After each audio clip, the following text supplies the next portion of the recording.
Sallallahu ala Muhammad. Sallallahu alaihi. Baiklah, tujuan dan maksud kami berdiri di sini adalah ingin memaparkan satu usaha singkat yang telah kami beri judul Perjuangan Rasulullah. Siapa yang tidak mengenal baginda Rasulullah, walaupun wajahnya tak pernah terlihat di sosial media, walaupun suaranya tidak pernah terdengar di sosial media, namun hari ini saudara-saudara, seluruh dunia mengenal baginda Rasulullah. Nabi Muhammad adalah pemimpin umat. Beliau tidak pandang apakah itu seorang pejabat atau rakyat. Beliau tidak pandang apakah ini seorang menteri atau petani. Namun beliau tetap memberikan syafaatnya kepada umat-umat yang taat kepada Allah Subhanahu wa taala. Dalam arti kata, beliau tidak pandang dari segi jabatan, beliau tidak pandang dari segi harta. Yang beliau pandang adalah ketaatan kepada Allah Subhanahu wa taala. Jikalau kita berbicara masalah perjuangan Rasulullah, beliau diutus oleh Allah untuk membawa petunjuk bagi umat manusia. Tiada manusia satupun yang sampai merubah akhlak manusia terkecuali baginda Rasulullah. Beliau yang paling sukses perjuangannya dalam menyebabkan alam Islam di atas permukaan bumi ini.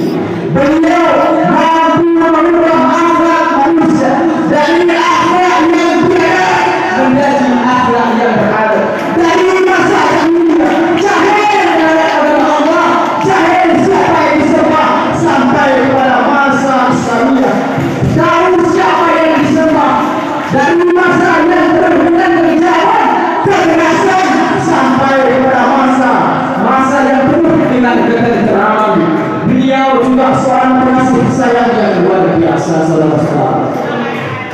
Perempuan yang dulunya dianggap hina, perempuan yang dulunya hanya dijadikan bahan nafsu, perempuan yang hanya dulunya tiada berharga, tetapi dengan berkat perjuangan ulama dari dunia, perempuan yang dulunya tidak berharga sampai pada masa surga pun berada di bawah telapak kaki wanita. Hadirin yang dimuliakan Allah Subhanahu wa taala, ini semua berkat perjuangan Rasulullah yang tak berhenti. Beliau rela berlangganan darah demi agama Allah. Beliau rela menjadi anak panah demi menegakkan agama Allah. Bahkan saudara-saudara, bukan hanya itu yang didapatkan, beliau sering dicaci, dibina, bahkan beliau sempat dipandai bodoh karena banyak kaum yang tidak menyukai ajaran yang dibawa oleh Rasulullah.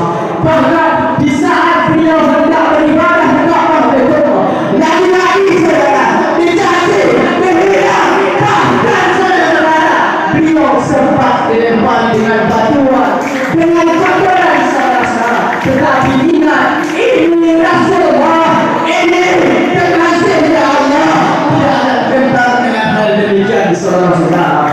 Para hadirin yang dimuliakan Allah Subhanahu wa taala, sungguh saudara, beratnya perjuangan Rasulullah karena membawa misi yang begitu berat, yaitu membenahi kehidupan manusia, yang mana pada saat itu di mana-mana pemerasan, perzinahan sudah terlihat yang biasa.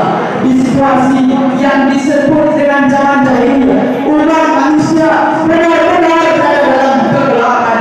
Bahkan mereka bukan hanya tidak menyembah kepada Allah, mereka tidak pernah merasakan indahnya bersalat. Mereka tiada kasih sayang saudara-saudara. Sampai bagaikan hukum riba yang kuat akan menjadi raja, yang lemah akan sengsara, yang miskin disingkirkan, yang kaya akan dirajakan. Jika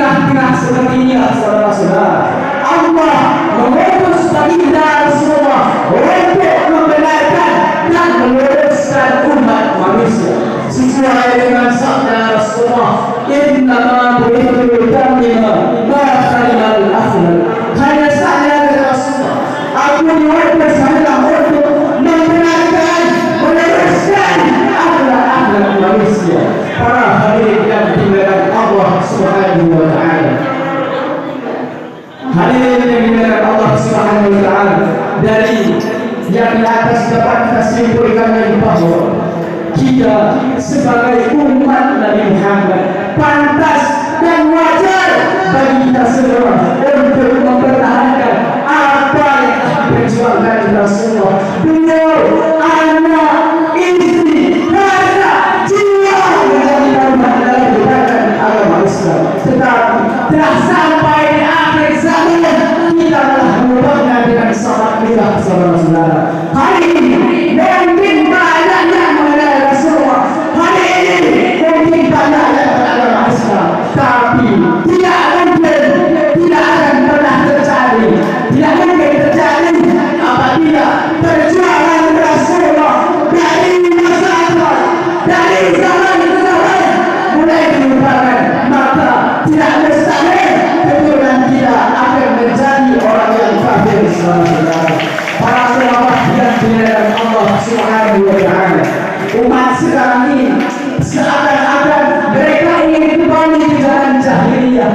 Apa yang dikatakan Rasulullah, apa yang diperjuangkan Rasulullah, kini semakin hari semakin dilupakan.